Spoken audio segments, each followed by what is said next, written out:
চৌধুরী আজকে কারে আবার দাফন করে চিন্তা দেই তো যাই একটু দেখে এলই তো কি হয়েছে কি হয়েছে থামেন থামেন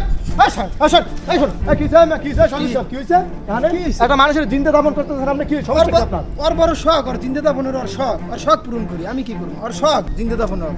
এমা কি হয়েছে আপনার আমার কাছে খুললে করা হ্যাঁ ভাই আমি নিজেই বলছি আমাকে জিন্দা দাফন করতে আমি নিজেই বলছি আমাকে জিন্দা দাফন করা হোক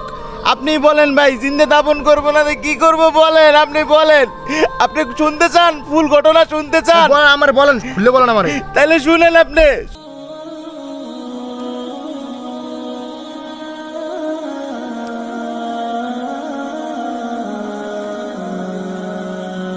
কি হইছে বাবা তোমরা এনে আইছো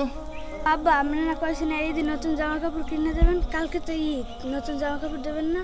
আব্বা ঠিক আছে আব্বা জামা তো কিনে দিমু আব্বা আমার তো অনেক ইচ্ছা তোমাকে অনেক সুন্দর সুন্দর জামা কাপড় কিনে দেবো আব্বা টাকা পয়সার তো অনেক সমস্যা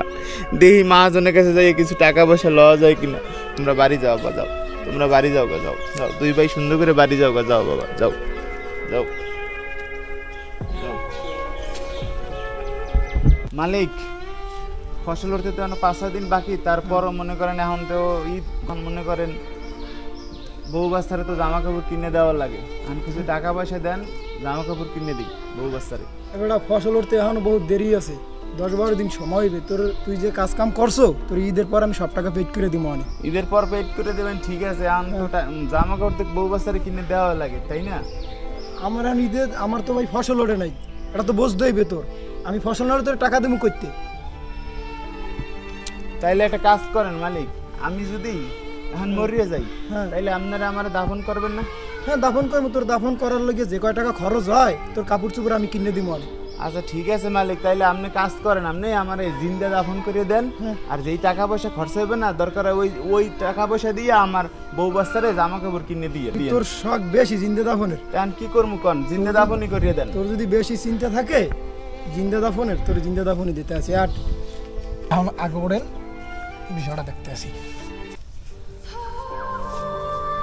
চৌধুরী সাহেব আপনার পোলামের আপনি কি জামা কাপড় কিনে দেন নাই এবারে আপনার কি ক্ষতি করলে যে এবারে যে বেতনের টাকা দিতে আছেন না এবারে কি ঘরে পোলামাইয়া নাই আপনি মানুষ শুনে মেয়া আসেন আপনি আমার সাথে আসেন আপনার ঈদের যত জামা কাপড় লাগে সব আমি কিনে দেবো চলেন হ্যাঁ আমাদের সমাজে এরকম অনেক মালিক মহাজনই আছেন যারা নিজেদের ফ্যামিলির জন্য লাখ লাখ টাকা খরচা করেন অথচ তাদের কর্মচারীদের কোনো খবর রাখে না ভিডিওটি ভালো লাগলে অবশ্যই একটা লাইক দিবেন।